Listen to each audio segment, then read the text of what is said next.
Thus all the work that Solomon performed for the house of the Lord was finished. And Solomon brought in the things that David his father had dedicated, even the silver and the gold and all the utensils, and put them in the treasuries of the house of God. Then Solomon assembled to Jerusalem the elders of Israel and all the heads of the tribes, the leaders of the fathers' households of the sons of Israel, to bring up the ark of the covenant of the Lord out of the city of David, which is Zion. All the men of Israel assembled themselves to the king at the feast, that is in the 7th month.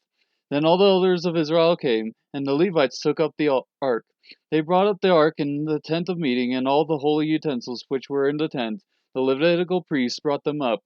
And King Solomon and all the congregation of Israel who were assembled with him before the ark were sacrificing so many sheep and oxen that they could not be counted or numbered.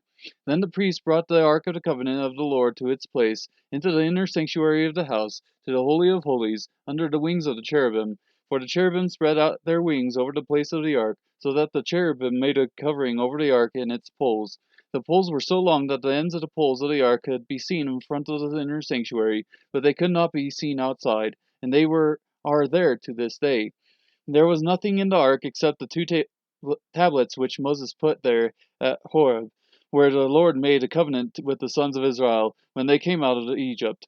When the priests came forth from the holy place, for all the priests who were present had sanctified themselves without regard to divisions, and all the Levitical singers, Asaph, Heman, Jeduthun, and their sons and kinsmen, clothed in fine linen, with cymbals, harps, and lyres, standing east of the altar, and with them 120 priests blowing trumpets, in unison when the trumpeters and the singers were to make themselves heard with one voice to praise and to glorify the Lord.